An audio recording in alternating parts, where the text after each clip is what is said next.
Tôi xin chân thành muốn hỏi về Chủ tịch về một điều rằng, bởi vì người dân ở Việt Nam luôn hỏi về và ở Mỹ cũng hỏi về vấn đề này, và người ở Thái Lan muốn hỏi để hiểu về những gì về ông. Vì sao ông lại làm chủ tịch của người Montagnard? Chủ tịch Cocosor đã nghỉ việc rồi à? Vì thế, những người dân ở Việt Nam và chúng tôi cũng muốn biết về điều này. Tôi xin chân thành cảm ơn đã hỏi tôi những câu này, vì câu này là rất quan trọng với người dân và đặc biệt cho người bản địa chúng ta hiểu về những việc Cocosor làm. Ông ấy cũng làm việc cho người dân bản địa của chúng ta.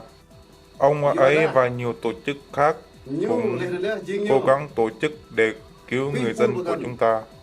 Tất cả những công việc này chính vì tôi này, từ khi ở Việt Nam cho đến đây, lúc đó chưa có Cocosor, nhưng tôi với Việt Công cũng đấu tranh nặng nề, có một kẻ thù hành động, đấu tranh luôn luôn. Sao tôi có thể nói là kẻ thù hành động? Họ đến đây, tất nước Tây Nguyên của chúng ta họ không công bằng. Tôi làm giấy biên bản tố cáo Đảng Cộng sản Việt Nam đàn áp người dân. Vì thế nên Cộng sản Việt Nam tức giận tôi và muốn bắt tôi. Sàn nói là tôi muốn lật đổ chính quyền Cộng sản Việt Nam. Từ năm 1900, vào năm 2001 thì chúng tôi biểu tình Cộng sản đàn áp không công bằng với người dân của chúng tôi. Cộng sản Việt Nam luôn theo dõi và muốn bắt tôi được thì muốn giết tôi.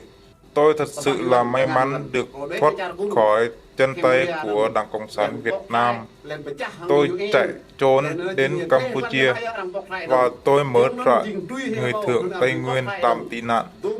Tôi có sự tranh cãi với UN rằng thật sự khó khăn để UN mở trại cho tôi, và vậy tôi đã chiến thắng. UN đã cho tôi mở trại ở Natakari, khoảng 1.000 người trong trại đó, và chính tôi là người cầm đầu mở trại đó. Đó là người dân bản địa của chúng ta đã chạy trốn đến Campuchia. Và tôi cũng nói với UN rằng để cứu người dân và cho chúng tôi có đất nước tự trị của chúng tôi. Vào lúc đó 2-3 tháng thì có Cosor Flick và ông Cosor Nham và người lính của họ, có 900 người lính. May mắn rằng UN đã báo cho tôi biết họ muốn đến đó thì muốn lật đổ lại chúng tôi, muốn bắt chúng tôi về Việt Nam. Và tôi cũng tranh cãi với ông ấy và tôi cũng có sự chiến thắng. Tôi nói chuyện với hai người đấy thật là mãnh liệt và nói những điều lý lẽ. Và đến đó thì tôi đã qua nước Hoa Kỳ. Tôi không bao giờ quên những người dân bản địa Tây Nguyên ở Việt Nam, và tôi cũng vẫn làm việc với quốc tế để kêu gọi giúp đỡ người dân ở Việt Nam.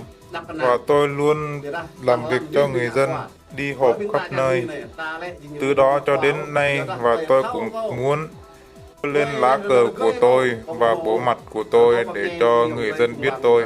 Bởi vì việc này là việc chân thật để biết. Nếu mà tôi làm việc không có thật sự, và sao tôi có thể đưa lên lá cờ của tôi và bộ mặt tôi. Nhưng vì ở nơi đã nói tôi là giành làm chủ tịch, tranh giành công việc người thượng, tranh giành làm chủ tịch bản địa. Tôi không có tranh giành làm chủ tịch đâu. Nhưng hãy làm việc cho đất nước của chúng ta cho đến khi có tự do. Ở trong Tây Nguyên sẽ có quyền làm chủ tịch. Những người ở Hoa Kỳ sẽ không được làm tổng thống hoặc chủ tịch đâu. Sự hiểu biết của tôi và sự thông minh của tôi không có. Mong anh em ở Tây Nguyên hãy hiểu cho tôi, thông cảm cho tôi. Bởi vì tôi làm việc hiện giờ thì tôi hy sinh bản thân của tôi. Tôi muốn chấp nhận sự chết và thân của tôi với người dân ở Việt Nam.